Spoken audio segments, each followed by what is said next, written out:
नमस्कार मित्रांनो. आज आपण अत्यंत महत्त्वाच्या विषयावर माहिती घेणार आहोत. ती म्हणजे तलाठी भरती 2025. महाराष्ट्र राज्यात महसूल विभागामार्फत दरवर्षी तलाठी पदांसाठी भरती प्रक्रिया राबवली जाते. यावर्षी म्हणजेच 2025 मध्ये जवळपास 1700 जागांसाठी ही भरती होण्याची शक्यता आहे. अनेक विद्यार्थ्यांनी मागील वर्षी परीक्षेला उत्तम प्रतिसाद दिला होता आणि यावर्षीही हजारो उमेदवार तयारीला लागले आहेत. त्यामुळे आज आपण या संपूर्ण भरती प्रक्रियेची शैक्षणिक पात्रता, वयोमर्यादा, अभ्यासक्रम, परीक्षा पद्धत, तयारीची युक्ती आणि महत्त्वाच्या टिप्स अशा सर्व गोष्टींची सविस्तर माहिती घेणार आहोत. सर्वात आधी पाहूया, ही भरती कधी होणार आहे.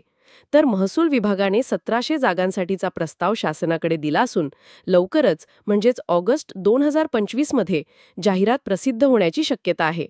त्यानंतर सप्टेंबर 2025 मध्ये अर्ज प्रक्रिया सुरू होईल आणि ऑक्टोबर-नोव्हेंबरमध्ये ऑनलाईन परीक्षा घेण्यात येईल. त्यामुळे अजून तुमच्याकडे भरपूर वेळ आहे योग्य तयारी करण्यासाठी. तलाठी पदासाठी अर्ज करण्यासाठी उमेदवार किमान पदवीधर असणे आवश्यक आहे. कोणत्याही शाखेतील पदवी चालते. तसेच संगणकाचे प्राथमिक ज्ञान असणेही आवश्यक आहे. यासोबतच उमेदवार महाराष्ट्रातील नागरिक असावा. वयोमर्यादेच्या दृष्टीने पाहिल्यास सामान्य प्रवर्गासाठी वयोमर्यादा 18 ते 38 वर्ष आहे. तर मागासवर्गीय म्हणजेच SC, ST, OBC उमेदवारांसाठी ही वयोमर्यादा 43 वर्षांपर्यंत वाढवण्यात आलेली आहे. इतर आरक्षण घटकांसाठी म्हणजेच एक्स सर्व्हिसमेन, दिव्यांग इत्यादींसाठी देखील वयोमर्यादेत सूट आहे.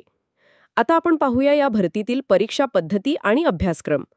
तलाठी परीक्षा पूर्णपणे ऑनलाईन पद्धतीने घेतली जाते. ही परीक्षा 100 गुणांची असते आणि 2 तासांचा वेळ दिला जातो.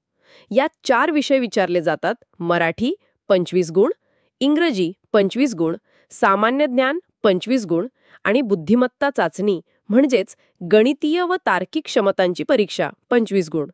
या परीक्षेमध्ये नकारात्मक गुण नसतात, म्हणजे चुकीच्या उत्तराला गुण कापले जात नाहीत. ही एक चांगली गोष्ट आहे. अभ्यासक्रमाच्या दृष्टीने पाहिल्यास मराठी विषयामध्ये व्याकरण, वाक्यरचना, विरुद्धार्थी, समास, अलंकार हे घटक विचारले जातात. इंग्रजीमध्ये टेन्सेस, प्रेपोजिशन्स, वोकॅब्युलरी आणि ग्रामर यावर लक्ष केंद्रित करावे लागते. सामान्य ज्ञानाच्या विभागात चालू घडामोडी, महाराष्ट्राचा इतिहास, भूगोल, राज्य शासनाच्या योजना, पंचायतराज व्यवस्था यावर भर दिला जातो. बुद्धिमत्ता चाचणीमध्ये गणितीय प्रश्न, लॉजिकल रिझनिंग, आकृती ओळखणे, मालिका पूर्ण करणे, सरासरी, टक्केवारी, वयाचे प्रश्न यावर आधारित प्रश्न विचारले जातात. या भरतीसाठी प्रक्रिया खालीलप्रमाणे असेल.